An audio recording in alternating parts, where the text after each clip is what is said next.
प्रदेश की राजनीति में चुनावी हलचल भले ही अभी आधिकारिक रूप से शुरू नहीं हुआ, लेकिन पर्दे के पीछे सियासी तैयारियां तेज हो चुकी हैं। अब सबसे बड़ा सवाल यही है कि आखिर बीजेपी ने चुनाव से पहले इतनी जल्दी बूथ स्तर पर क्यों अपनी पूरी ताकत झोंक दी है। दरअसल बीजेपी ने 2027 विधानसभा चुनाव को ध्यान में रखते हुए अभी से अपनी रणनीति बनानी शुरू कर दी है। पार्टी का पूरा फोकस इस समय बूथ मैनेजमेंट पर है, क्योंकि बीजेपी मानती है कि चुनाव जीतने की असली लड़ाई जमीन पर यानी बूथ स्तर पर ही तय होती है। इसी रणनीति के तहत बीजेपी ने उत्तर प्रदेश की सभी 403 विधानसभा सीटों पर बूथ सम्मेलन आयोजित कर चुनावी तैयारी का बड़ा संदेश दिया है। इन सम्मेलनों में पार्टी ने प्रदेश के करीब 1.80 लाख से ज्यादा बूथ अध्यक्षों से सीधा संवाद किया और उन्हें चुनावी रणनीति भी समझाई। मुख्यमंत्री योगी आदित्यनाथ, बीजेपी प्रदेश अध्यक्ष पंकज चौधरी, उप मुख्यमंत्री केशव प्रसाद मौर्य और ब्रजेश पाठक समेत कई बड़े नेताओं ने अलग अलग जिलों में पहुंचकर कार्यकर्ताओं को सक्रिय किया है। बीजेपी की इस पूरी कवायद का सबसे बड़ा लक्ष्य उन बूथों को मजबूत करना है जहां समाजवादी पार्टी और बहुजन समाज पार्टी का परंपरागत प्रभाव माना जाता है। पार्टी अब इन क्षेत्रों में अपनी पकड़ बढ़ाने की योजना बना रही है। इसके लिए बीजेपी ने बूथ स्तर पर हर वोटर की जानकारी जुटाने, जातीय समीकरण समझने और स्थानीय प्रभाव रखने वाले लोगों की पहचान करने की रणनीति तैयार की है।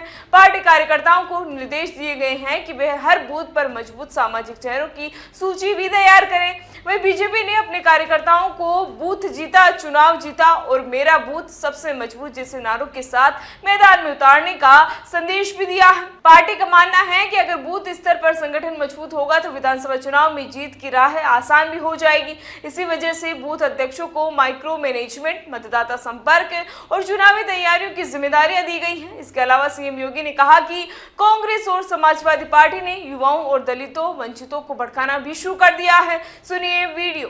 देश के अंदर कई हिंदू विरोधी दंगे होते थे, ये सभी दल मौन हो जाते थे। कांग्रेस के समय में जब कश्मीर में हिंदुओं का कत्लेआम होता था, कश्मीरी पंडितों का कत्लेआम होता था, इनका मुंह बंद हो जाता था। लेकिन जब उन हिंदुओं की सुरक्षा और उनके संरक्षण की बात मोदी सरकार ने की तो इन लोगों ने उसके विरुद्ध कितना नेगेटिव नैरेटिव सेट करने का प्रयास किया। उसके खिलाफ धरना, प्रदर्शन, आंदोलन, तोड़फोड़, आगजनी, ये सब करने का प्रयास किया था। और ये वहां तो दिल्ली में तो किया ही, इन्होंने यूपी में भी, देश के अलग अलग राज्यों में भी तोड़फोड़ करने का प्रयास किया था। जब उसमें विफल हो गए उसके बाद इन्होंने किसानों को भड़काना शुरू किया। किसानों को भड़काना शुरू किया। किसानों का आंदोलन पंजाब से, हरियाणा से लोगों को बहका बहका करके लाते थे, भड़काते थे। वहां भी जब किसानों की समझ में आया कि नहीं, ये लोग भड़काने का काम कर रहे हैं, गलत दिशा दे रहे हैं, फिर इन्होंने युवाओं को भड़काना शुरू किया, दलितों को, वंचितों को भड़काना शुरू किया। और जब उसमें भी फेल हो गए, अब छात्रों को इन्होंने अपना निशाना बनाना शुरू किया। वही भाजपा की योजना सिर्फ संगठन मजबूत करने तक सीमित नहीं है, बल्कि विपक्षी दलों के मजबूत इलाकों में सेंध लगाने की भी है। पार्टी खासकर उन क्षेत्रों पर नजर रख रही है जहां सपा और बसपा का सामाजिक आधार मजबूत हो रहा है। इसके लिए जातीय समीकरणों का अध्ययन किया जा रहा है और इसे चेहरों की पहचान की जा रही है जिनका स्थानीय स्तर पर प्रभाव भी है।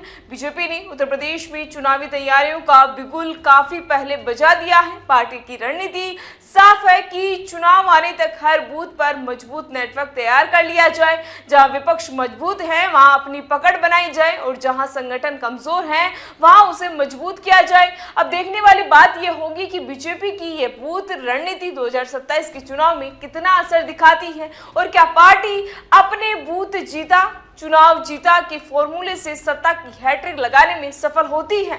फिलहाल इसी तरह की राजनीतिक अपडेट के लिए बने रहिए हमारे साथ और देखते रहिए द इंडिया मूव्स। नमस्कार।